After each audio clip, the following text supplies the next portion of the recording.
I think this has been the best reading month so far this year, 2025, because I read 5 stars in the month of May, which is insane because I think that makes up like a third of all the 5 stars I've given so far this year. We have a lot of books to talk about, and so we're gonna do a reading wrap up as per usual and also pick our June TBR today. This is always one of my favorite videos to film. I don't want to waste any time, and also these are really heavy. So if you're new here, hello, my name is Sophie. I'm a booktuber. You should subscribe because I make videos every single Thursday, and June is gonna be such an exciting month for videos. I have so many good things planned, so. Okay, but before I even get into all the books that I read, I want to talk about statistics. I post my books on Goodreads, Storygraph, and Fable, which are all linked down below if you want to follow me. But Storygraph specifically is really good at giving you like monthly statistics and wrap-ups for your reads. So like I said, I read 9 books this past month, which is great, pretty good for me, and also a total of 4,579 pages. It took me an average of 5 days to finish each book. My top moods were emotional, adventurous, tense, which is kind of like what it usually is, to be honest. I didn't have any short books this month though. 22% were over 500 pages, and then the other 78% were under 499. Completely fiction, as per usual. I'm a fiction girl. My top genre was romance. I think there's only 1 book on here that wasn't a romance. As far as format goes, a third of the books that I read this month are digital, so the other 6 I have here physically, and my average rating for this month was a 4.06, which is fantastic. If I'm reading an average of 4 stars or above, I think we're in the clear. And yeah, that's all my stats. So let's get into all of the books and what I rated them. Now, a lot of these books are in reading vlogs. I'll have any ones that I know specifically have these books in them linked down below if you want to go watch them. I feel like most of these books are in vlogs. But the first book that I read this month was actually in my April TBR, and I didn't finish it in April. I finished it on like the 1st or the 2nd of May, and that is Beartown by Frederick Bachman. I feel like I read this so long ago. This is the only non-romance on this list because this is literary fiction, and it's been on my want to read list for forever because everyone raves about Frederick Bachman, and honestly, very well deserved. I gave this book 4 stars. This book follows a town called Beartown, which is a hockey town, and I think Sweden. Beartown is a very small town, a dying town, and the only thing that they really have going for it is its junior hockey team, aka like 16 and 17-year-olds on this hockey team. And everyone in the town comes and supports the team and is obsessed with the team, but that also means that there's a lot of like controversy and politics with this team because it literally is like half of the town's economy. Like either you're working for the team, your son is on the team, something like that. You have a relative who used to be like an alumni or something. There's always this connection to hockey. I don't want to say like what exactly happens because I think that the main catalyst for like the conflict in this book happens like halfway through, so it is a little bit of a spoiler to say. But what I would say is this follows basically everyone in the town. Like we get point of views from at least 5 or 6 of the kids either on the team or friends of the team.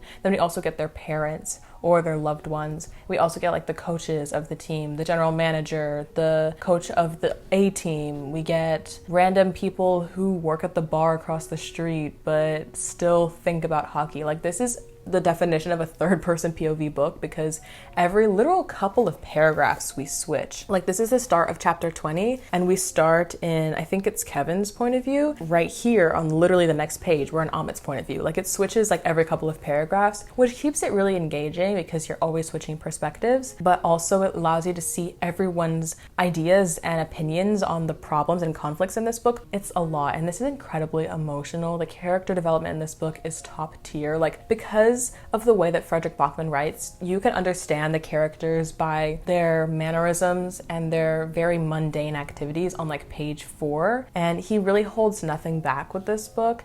I will say that the very ending was just slightly confusing for me, but also at the same time it's incredibly heartbreaking, especially, how do I say this without spoiling, the watch in the cemetery. If you know, you know. I think everyone, if you can get the chance to read this, should read this once in your life because it's just a message that I think needs to get across. Not about hockey, not about the town, but about people and about women and about hearing people's voices, specifically children's voices. I think that there's just so much good in this that if you miss out on reading this, you really are missing out. The next book I finished was my first 5-star of the month, and that is Magnolia Parks. This is actually a reread for me. If you've never heard of Magnolia Parks, this is the story of, well, Magnolia and also BJ Ballantyne, who are soulmates. They've known each other since they were kids. They've been together since they were, I think, teenagers, but but then they broke up over this huge fight 3 years ago and haven't gotten together since. That being said, they are still constantly in each other's lives. Like, he's always sleeping over, literally just sleeping, but like sleeping over. They're always like going out to eat together. Like, they're obviously still super close, but they wouldn't call each other friends. They're obviously not dating because they're still holding this like grudge against each other. And also throughout the years, because they're petty and messy,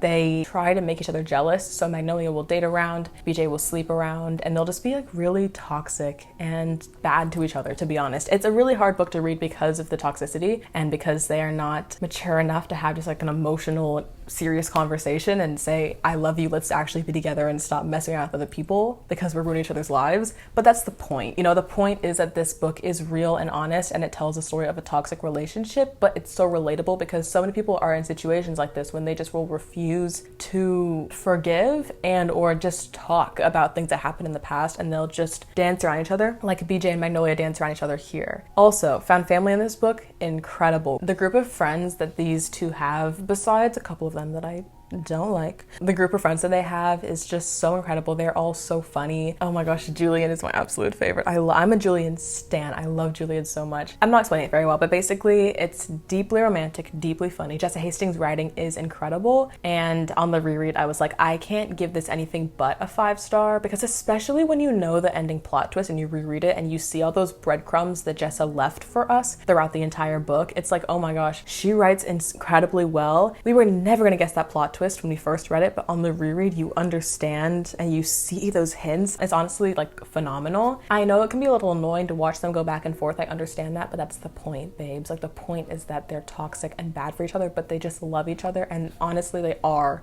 soulmates. Like, inarguably they just are soulmates. So that's Magnolia Parks, 5 stars. And by the way, I did fully annotate this book, so this is a prized possession now. The next book I read was Once Upon a Broken Heart. My sister gave me this book to read because we did a little book swap. I gave her 2 books, she gave me this trilogy to read, and I've read the first book so far. Now, this was a fun time. This follows our main character, Evangeline, who is in love with this guy named Luke and wants to marry him. And she thinks that he loves her too, but then one day he decides to marry her sister, and so she goes and tries to find, the Prince of Hearts. Excuse me, there's like a lawnmower outside and it's so loud. Could you please move? Can't you tell I'm filming?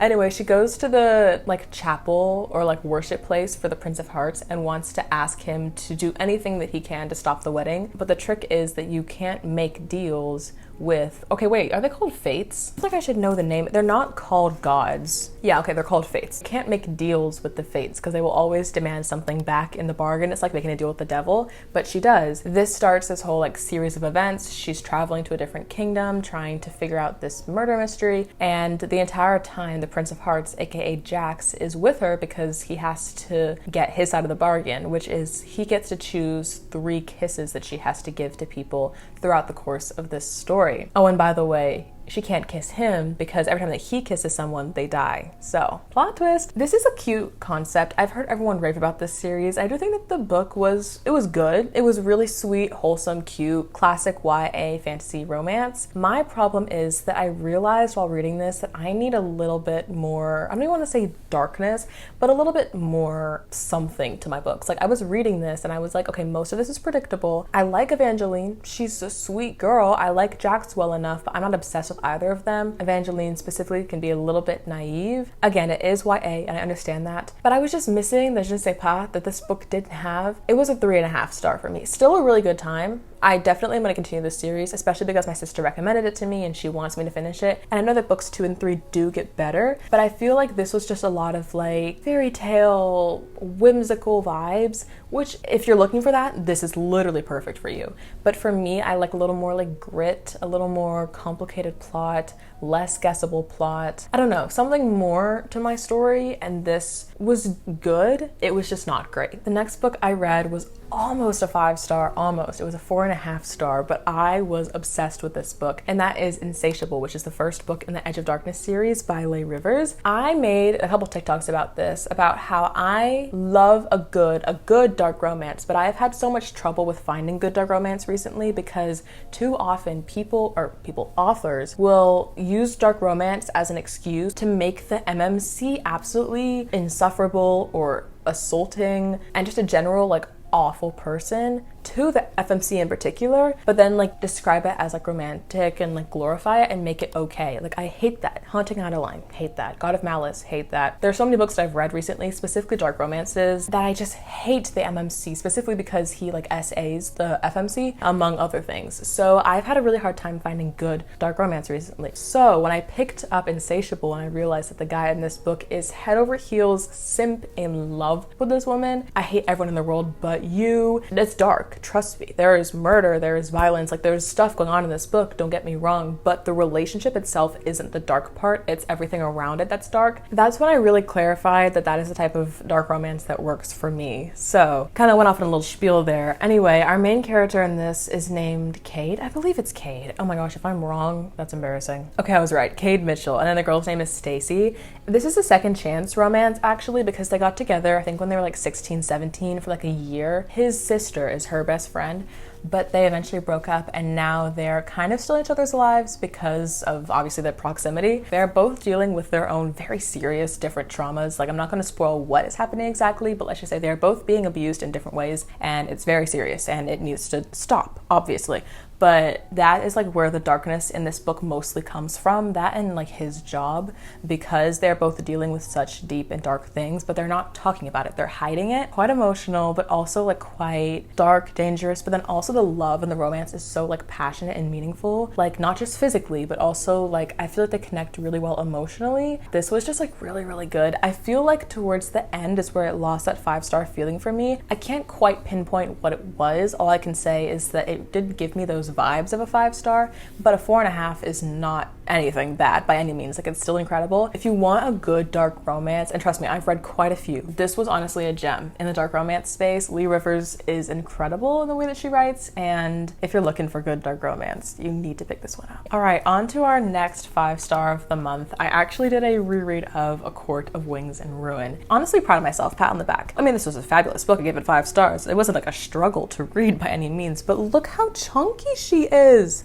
I did annotate it, by the way, fully annotated, but this is, I think, like 700 pages, and I'm like, 700 pages of fantasticness, but that's still 700 pages. When I first read this series, I read it in 2020, so it's been like 5 years, and I loved it then. But over the years, I've heard different people, of course, who don't like it, because, I mean, not everyone's gonna like every book, that's fine, but I think I've allowed people's like opinions to kind of sit in my brain, have a little like earworm, and now I have thought that maybe Ego Char's like a 4-star level. You know, it's still good, but not fantastic. Babes, I was wrong. This on the reread, I'm like, hello, who convinced me that Sarah J Maas can't write? Because she can absolutely write her ass off. This book is incredible, and this series is so good. Now, if you don't know about this series, just to explain book one is kind of like a Beauty and the Beast retelling. We have a human named Feyre who lives in this mortal village. She's very poor, and one day she kills a wolf because she goes out and hunts food for her family. So she kills a wolf, not knowing that that wolf was actually Fae. And so that wolf's friend, like another Fae,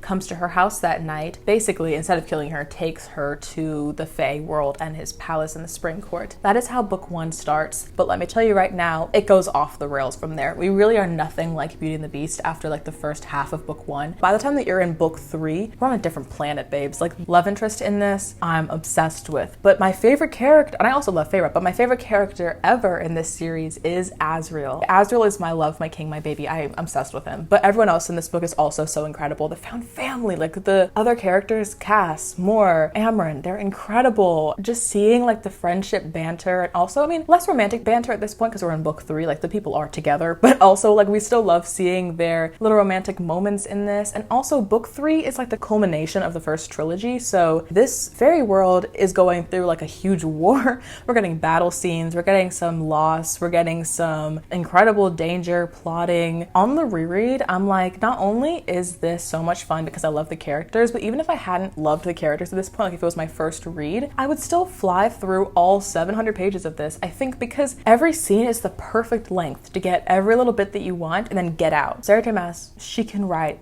a damn book. This was 5 stars out of 5 stars. Absolutely incredible. Don't let anyone ever convince me that Sarah J. Maas can't write. Who is going to change my mind anymore? Because they really can't. I am a Sarah J. Maas stan till the day I die. And if you haven't read ACOTAR, what are you doing with yourself? You need to pick this series up. It's so good. It's so good. And then my last 5-star of the month, we're kind of hitting them banger for banger right now. It was Play Along, which is the 4th book in the Windy City series. This book, if you are watching this right now and you're my future husband, you need to read this book and take some notes. Oh my God, was this book incredible. Isaiah Rhodes. Anyway, yeah, future husband, get on this one. But let me explain the plot. So this is the 4th book in the Windy City series, which is a sports romance series. This follows our main guy, Isaiah Rhodes, who is on the baseball team in Chicago in this fictional world. And then Kennedy is one of the athletic trainers and like the medical staff for the team. Now, Kennedy has been on the team, I think, for 3 years, but when she first came on, she had a ring on her finger. So although Isaiah immediately thought she was gorgeous and had a crush on her, like, he knew that she was taken. But then 2 years after that, so like 1 year before this book starts, he realizes that her ring is gone. So he starts flirting with her mercilessly. And first of all, the man can talk, like he's so swoon-worthy, and he's absolutely obsessed with her, and he notices everything about her. He's so attentive and he remembers everything. He's just perfection. But she's always just thought he was just like joking and, you know, flirting, being a goofball, because he is like the goofball on the team. But then one day in Vegas, so of course they travel, like the medical staff travels with the team as they travel for games, and they're in Vegas one day, and what happens in Vegas, say it with me, stays in Vegas, except in this book it doesn't, because they accidentally get drunk, get married, and then when they realize it afterwards, they stay married, real married, but their relationship is fake, because if they break up, then one of them would have to leave the company because of like HR issues. It's a whole thing. He is the best support team for her. She has a really rough family, and so he's just always there for her. He's so funny and witty, but he's also so like sexy and swoon-worthy. Like, he's hot, but he also makes her feel hot. I mean, she is hot, but like boosts her confidence. And Kennedy as well, she is so intelligent. Like, she's a doctor. She has her PhD, I'm pretty sure, but she is working as an athletic trainer, because when she came to apply for this job, she applied for like a higher medical position, but then when the director noticed that she was a girl instead of a guy, he gave her a lower position because he's a misogynist jackass. But even though she's in like a lower position, you can tell that she is just so smart and she just knows so much. And part of this book is talking about women in male-dominated fields, and so we're also watching her try to deal with her career. It's perfect. It's a great romance, so good. All the books in this series so far have been phenomenal, all above or at a 4-star rating, but this was the first 5-star. My favorite book from this series. I love Rio, I really do, but I don't think book 5 is going to top this, because Isaiah Rhodes is literally the man. He's the love interest. He's perfection. I love him. I'll marry him. He's already married, but I would marry him. And I'm just like, again, future husband, chop chop, okay? Read this book. So yeah, that was my last 5-star of the month, but I still have a bunch of other great reads that we should get to. So the next, that was a bad transition, because the next book I actually gave 2 stars.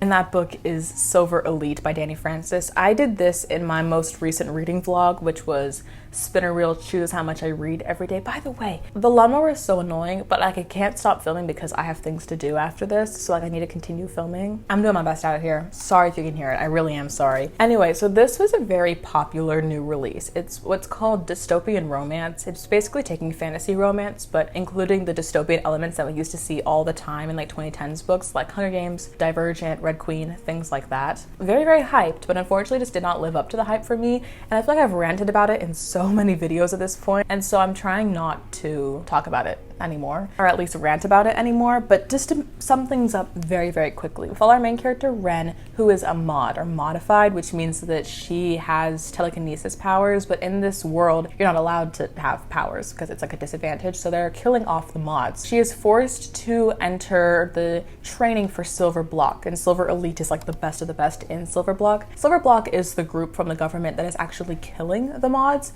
and so she's literally being trained to be the person that kills her people and also her, but she is forced to be in the situation because she is captured by the government and they're really suspicious of her. The love interest cross, because it's like a dystopian romance, right? So there's also a romance element of it. He has 0 personality in this book. He's literally just a hot body with a nice chiseled abs and like strong muscles. I don't know anything about him. He's grumpy, he's brooding, but like I got through, I think, 350 pages of this book, and I didn't get anything about him that was worth anything. By the way, I did DNF this book. I don't know if I mentioned that. I gave it 2 stars. I'll explain that in a minute because usually DNFs are 1 stars. But yeah, I didn't finish this. But I did listen to a plot summary of the rest of it, so I know what happens. The romance was just so like lusty and sexually driven that I didn't get any romance, like actual chemistry or feelings at all. I just really couldn't stand the relationship there. And also Ren herself is so annoying in this book. Like, something about her character I couldn't connect to. She was so cocky and self-absorbed, and I'm like, just shut up. Like, I don't even like you, be quiet.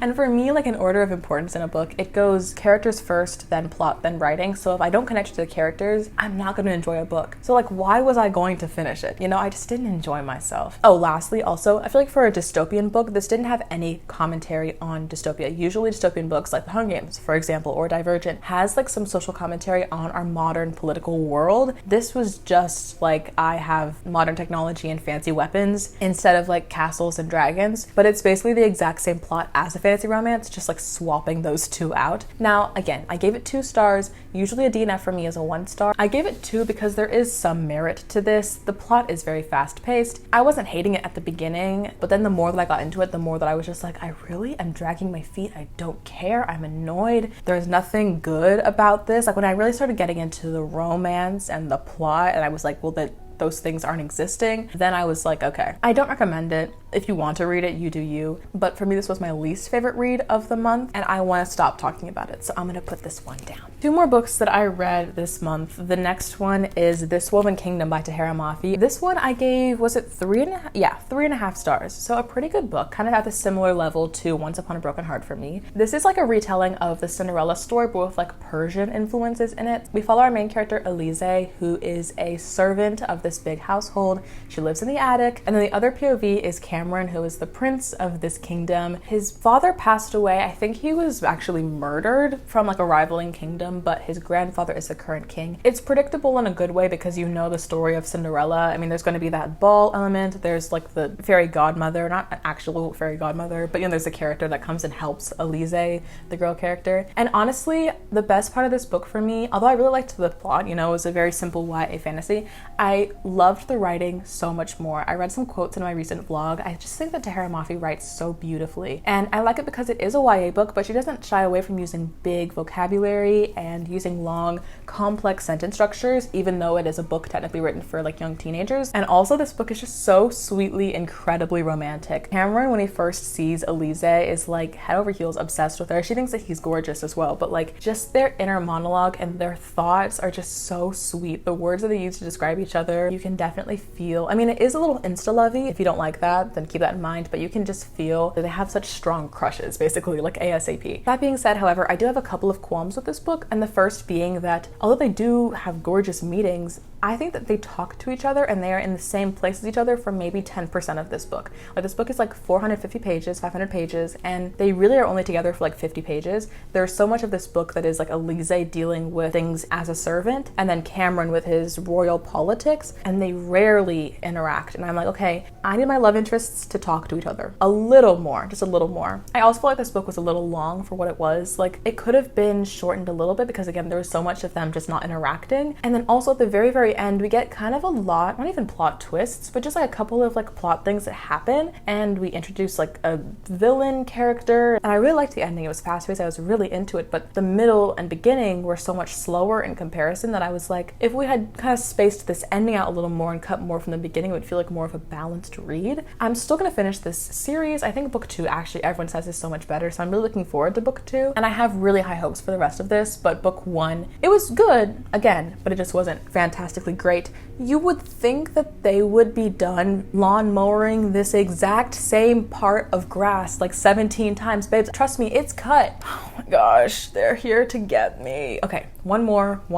We can do it. The last book that I read in May, my most recent read, I actually read in under 48 hours because it was an audiobook, and that is A Curious Beginning by Deanna Raybourn. My mother read this book and recommended it to me, and I say that crazily because we have kind of a different reading taste, but this is historical historical romance mystery. And honestly, such a fun time. I gave this book 4 stars. So we follow our main character, Veronica Speedwell, who is it an oncologist, whatever the name is. She is a scientist that studies butterflies. And so, number one, super cool. And because this is historical, it takes place in, I think, the late 1800s. It's very unusual for a woman to be a scientist, but it's very obvious from the start that Veronica does not care about what people think that women should be doing in that historical time period. Like, she already talks about like how she travels so much and in every country she has a different lover. And she's like, is it unorthodox? Yeah, but like, I don't care. And I'm like, babe, thank you. I love you. Like, let's be besties. Like, she's so cool. I love her attitude. Now, when I went into this book, I knew nothing about the plot. So I don't want to say too much about the plot because going into it blind was such a great experience, but I will just say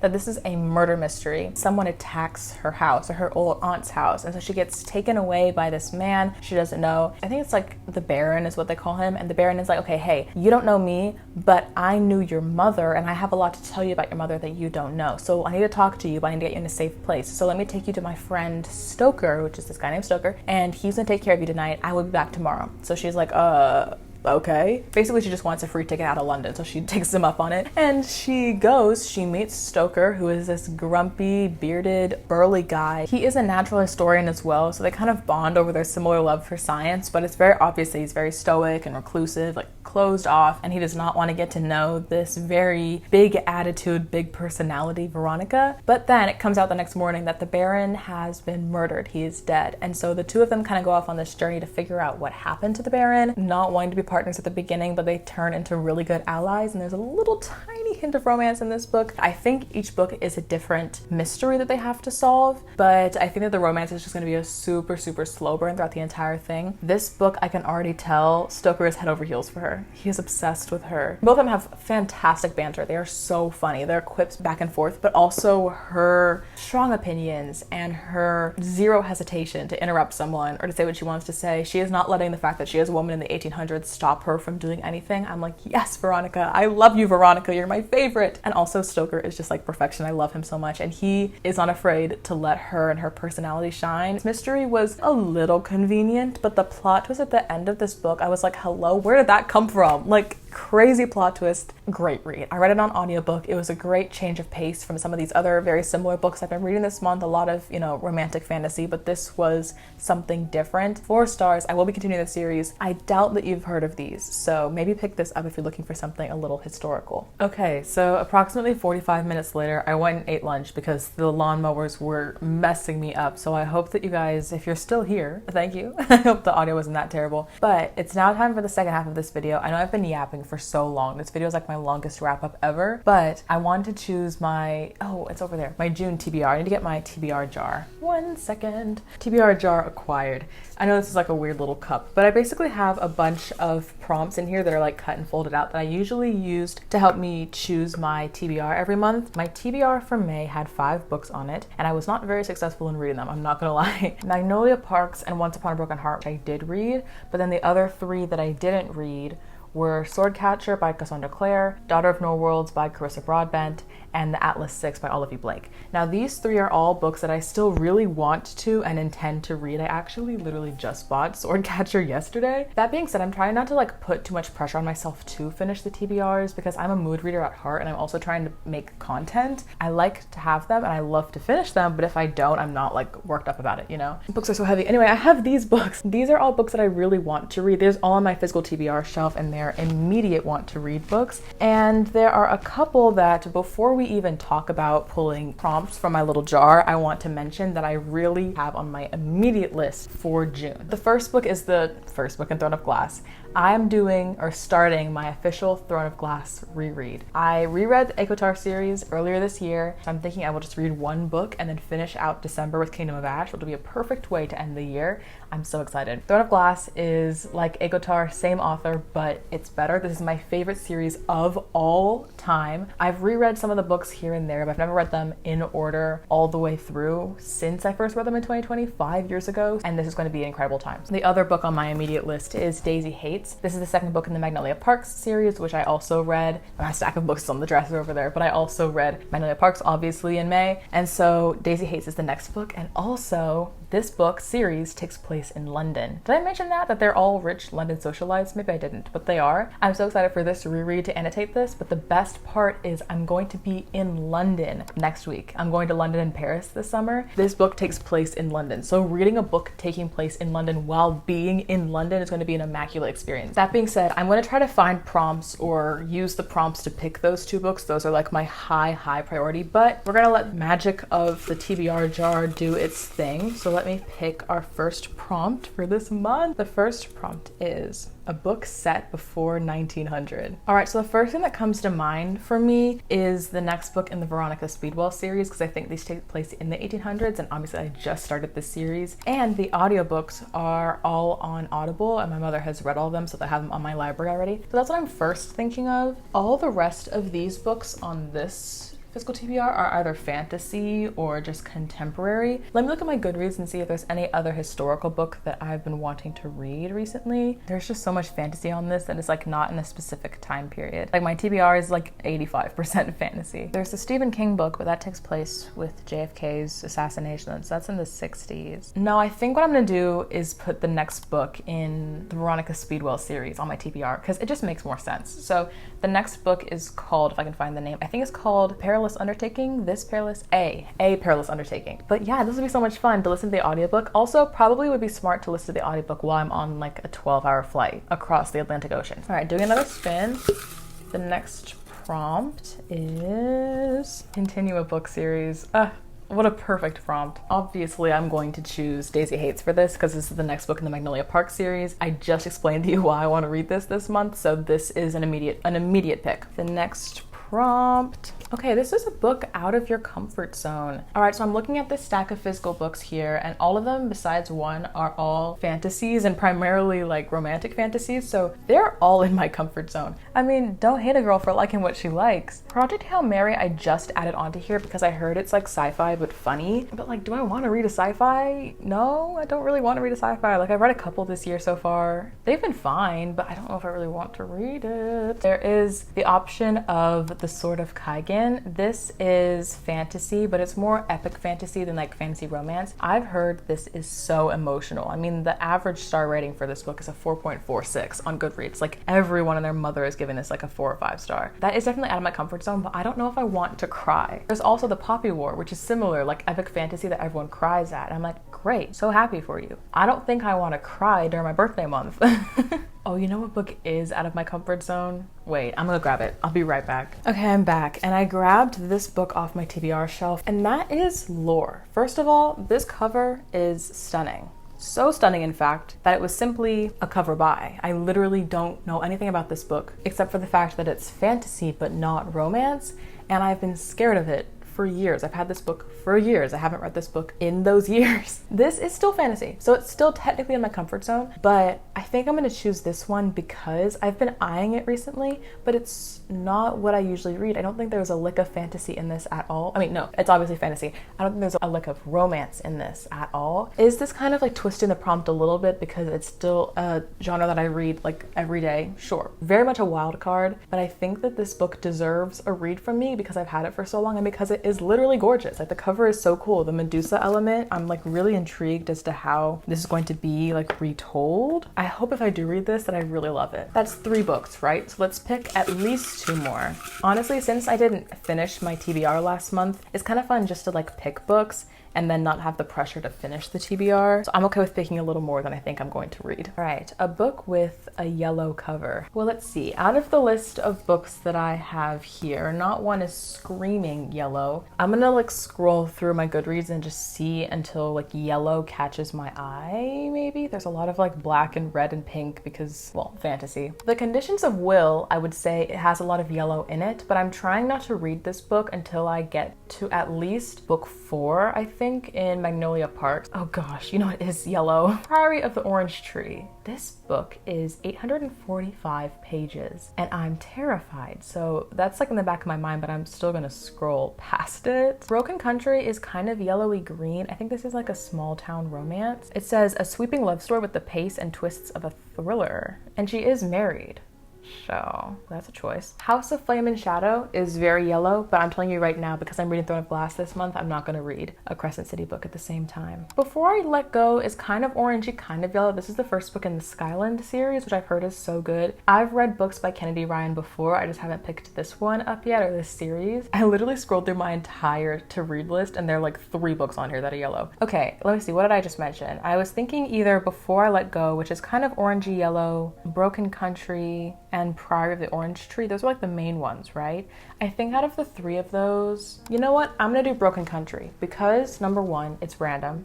Number 2, it's not in a series. This is a standalone, and the fact that it's like half mystery, half romance is intriguing to me. I've heard very little about this, but I'm gonna put this on the TBR. This is a whack TBR so far. I'm like picking some wild books. This next prompt is a book with a number in the title. Oh, but I picked this last month because that's how I got Atlas 6. Yeah, I'm gonna skip on this one because I don't want to use the same one 2 months in a row. Okay, this one is a book with a black cover, kind of similar to the yellow cover prompt, but this one is so much easier because half of the books on my TBR are black. I am going to very easily pick Throne of Glass for this one. This is kind of grayish blue, but there's obviously a lot of black on this cover, and this is definitely being read in June. Let's do one more. Okay, this last one is a book with a 2-word title. Okay, this one slaps because there are a couple books right in front of me that have 2 words in them. Swordcatcher I thought was 1 word, but turns out it actually is 2. There's a space right there, so that is a definite option. There's also Love Redesigned, which is 2 words, so I think I'm gonna choose between these 2. Although, is there anything else on my like immediate want to read list? Oh, you know what? I also always forget about new releases when I do these videos because Caught Up by Navessa Allen comes out this month. This is the 2nd book in the Lights Out series. It comes out on the 10th. So choosing between that book and these 2, I'm gonna put Love Redesigned down. If the choice is between Swordcatcher and Caught Up, I think I'm gonna say Swordcatcher because I literally already have it in my hands. I know that I picked this for my TBR last month and I didn't read it, but now that I literally bought it yesterday, I think I have much more of an inclination to pick it up. Caught Up, I think I do really want to read, but I may push that to July depending on when in the month I end up going and purchasing it. So I think I'm gonna choose Swordcatcher, and I'm hyped about this decision because this cover is so cool and I really want to read this book. Now I know that I've been yapping for so long in this video, so I'm gonna make this real short and sweet, but